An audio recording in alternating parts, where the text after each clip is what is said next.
Welcome to LC Screen Talk. My name is Larry, and this is my recap and review of the 2017 MTV Movie and TV Awards. So this year is the first year MTV decided to introduce TV into the movie awards. And that's the biggest reason I didn't do like a prediction video for this award show, because the way they formatted these awards was just a mess. But I still watched it, I still got involved with the festivities, and I'm still here to give my thoughts. And oh, I have some thoughts. So I'd love to just talk about the fashions and the red carpet, but honestly, I'm not going to go through the whole hoopla of doing a best and worst list, because it pretty much was a, you looked okay and you looked a mess list this time. I mean, the things that those people trotted out onto the red carpet in, oh, we had everything from some guy wearing like glamorized sweatpants to Noah Cyrus rocking like a cheap TLC knockoff. I mean, even Taraji P. Henson, who I love and has looked amazing throughout like the legit award season, looked horrible, I thought. So it just was a mess. Tracy Ellis Ross, Haley Steinfeld, everybody just, I don't know what was going on. Including our host, Adam Devine. He was wearing this really weird, almost camo print. I don't know, I found it very strange. I don't know what it was. It almost looked good. I think if he had paired to different pants, he would have been okay. But when it comes to the redeeming factors, a lot of them were names I didn't know. So I'm just going to throw a quick highlight out to Zac Efron, because he always looks good in everything or nothing. But I guess that's what you get when you come to any MTV festivity. People just kind of come dressed however they want, whether that be rolling out of bed and heading straight on, or trying to glamorize yourself and doing it completely wrong. So we had the full spectrum here, from casual to at least you tried to look nice. But it was just a big miss across the board on the red carpet. As for Adam Devine as our host, I mean, he was okay, I guess. I just find Adam Devine to be annoying and a bit insufferable, especially when you leave him on the screen for too long, and he definitely was on screen too much tonight. The opening number was beautiful, actually. I thought they did a great job with the stage design. I loved the costumes, like Rebel Wilson coming out in that, like, teapot. The Lumiere character looked great. Adam Devine as the Beast looked great, as did Haley Steinfeld as Belle, so I thought everyone looked beautiful. And I love a good musical number that tries to incorporate all the different shows and actors and everything. I just think it could have been written better, it could have been performed a little bit better. So overall, it would get like a solid B, just because all the effort was there. You can see the pieces, just it wasn't quite as funny as it needed to be. It was a little bit hard to understand. The other bits Adam Devine did, he did one really funny bit actually with like a drinking game about his hosting skills involving his mom and dad, so I thought that was really funny. And then he did one about Get Out and going to the sunken place that, oh gosh, didn't work. It got really vulgar and weird. He came out with like crap literally on his outfit. It just, no. It didn't work. So overall, I would say he was meh at best in his hosting duties. So MTV always gets quite a few like exclusive or world premieres for this event. Studios really amp up and make sure to have a trailer ready for the big upcoming films.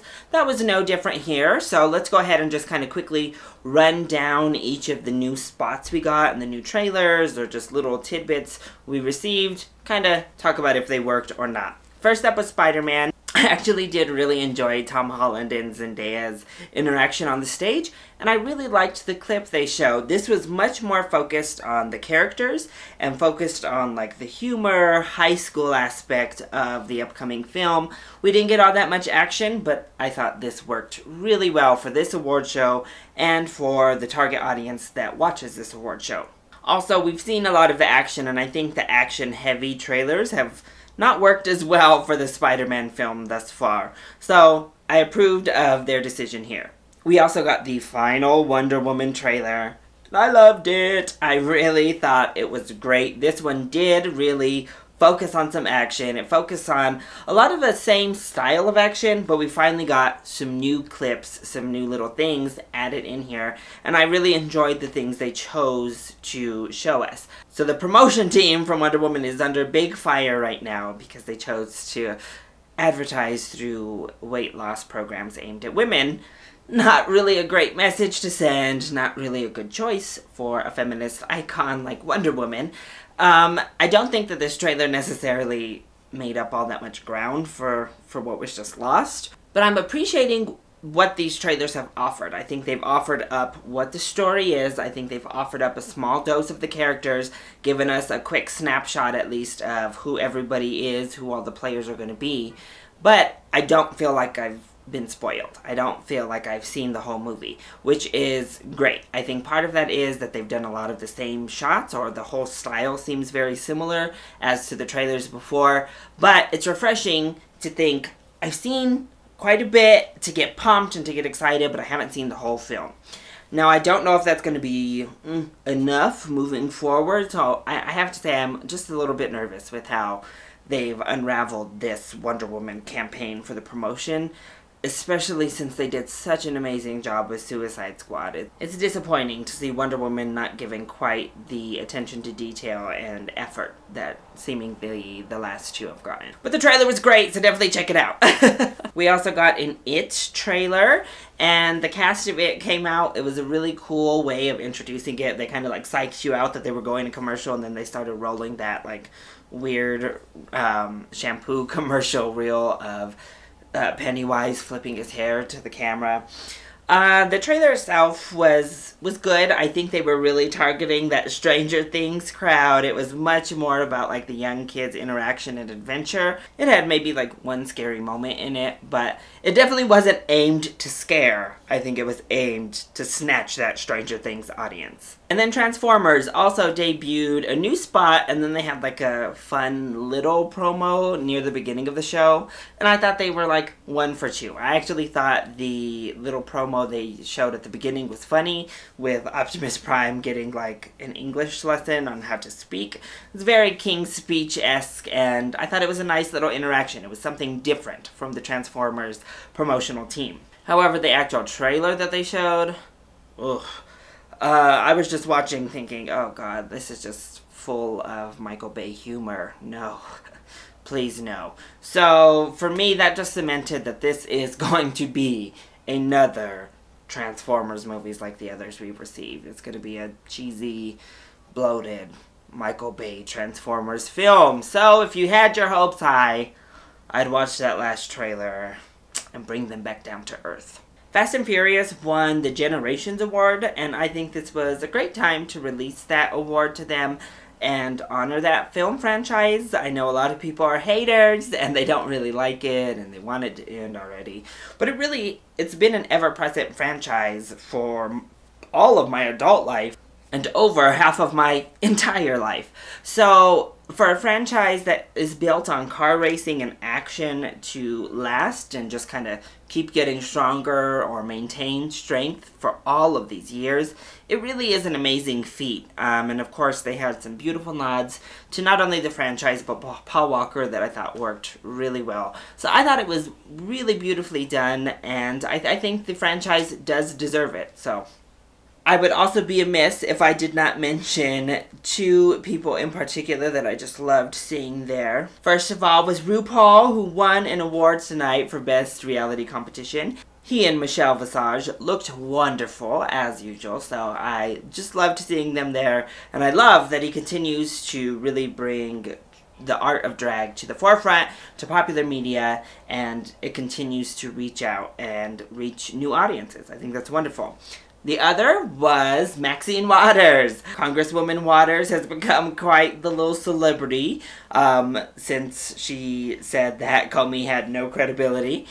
And it's been very accurately pointed out she has really connected to millennials. So I'm really happy to see her embracing that status and embracing this new cultural wave that she's on, and continuing to reach out to that audience that has been really receptive to her and bring her auntie brand of honesty to these type of events. So we also had a few musical performances in here, and only one of them really had a point, and that was a song performed from The Fate of the Furious, and that led into the clip for the Generation Award. The other musical performances, I don't know why they were there. I don't know why MTV isn't doing relevant performances. Why aren't they doing performances of songs from upcoming films or songs that were big in film and television over the past year? Or even getting relevant artists that are trying to promote upcoming music projects. I mean, we had like Big Sean.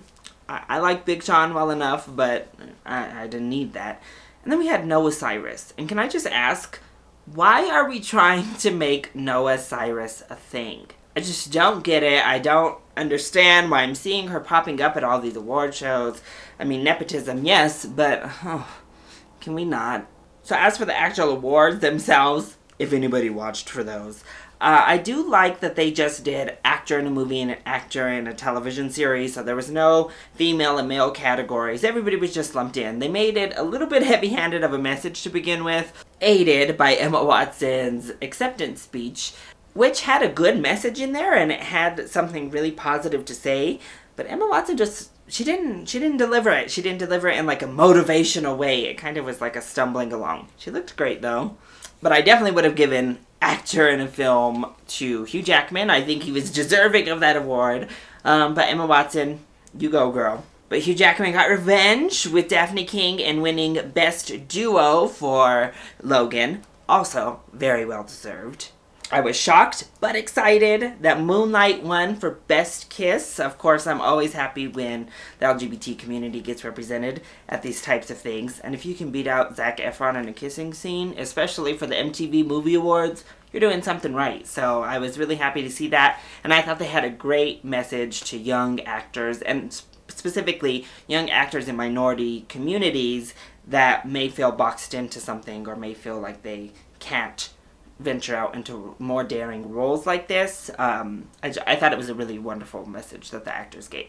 Hidden Figures won the Fight Against the System Award. Naturally, I think it was very well deserved. It fights against the system in many ways, not just one. Because while I would have also liked to see Get Out maybe win this award, that one is more purely based on race. But Hidden Figures did cover a larger scope with not only race, but sexism as well. And then we had Beauty and the Beast win for Best Movie of the Year. Again, I don't know that I would have given it that award over the other nominees, but it was expected. I actually did enjoy the Amy Schumer Goldie Hawn bit to introduce the award about like adopting. I actually think they have really fun chemistry together, which gives me hope for this week's upcoming Snatched. And then I loved when they announced the award. They were like, it's La La Light. Oh no, girl, it's Moonland. So I thought that was a really cute moment as well. But a real quick thing, I think they did a great job of spreading these awards out, especially when they're fan voted like this. I definitely expect to see somebody kind of sweep through. But for as much as Get Out was nominated, it only won for the Next Generation Award for Daniel Kaluuya, and I think he's very much deserving. I guess I was just shocked that it got so many nominations, but didn't seem to come home with many awards. So overall, I think the awards were kind of boring and kind of a miss, if I'm being honest, which is not something you want to say when you're watching the MTV Movie and TV Awards. MTV Awards, they need to be lively, they need to be fun, they need to be attention-grabbing, and I noticed myself kind of wandering away quite a bit. So, I don't know. I think it was definitely a miss for their first year adding in television, and I hope next year they take more of a Golden Globes approach. I like the idea of MTV awarding television awards, but doing all these categories where you're including both television and film in the same category, it just doesn't work because these are two very, very different medias. It's so much harder to compare a character from something like Grey's Anatomy that has had 10, 15 years to bond with the audience, to connect with the audience, and those storylines, all of those characters, compared to a film like Get Out that doesn't have any sort of source material that fans read or watched, and we don't really know most of these actors. We literally just have that 1 hour and a half to 2 hours to get to know these characters, resonate with these characters, and then feel so passionate enough that we go and vote. So I think they're separate for a reason. Next thing you know, they're going to be adding in like Broadway to this. I don't know. I think they need to separate out the categories if they're going to do TV and movies in the same show. So that was my recap and review of the MTV Movie and Television Awards. I hope you enjoyed it. If you did, go ahead, click like down below, and subscribe to the channel so you are always up to date on our latest videos. Also, join in on the discussion. Did you watch the MTV Movie and TV Awards? What did you think? Did you think the fashion was a mess? Were you a fan of this new format? Do you think they integrated television in seamlessly? And what did you think of the different clips and new trailers we received tonight? Let me know either in the comment section down below, or you can hit me up on Twitter. I love you all so much for your support. Mwah! Thank you for watching, and I'll see you next time. Bye!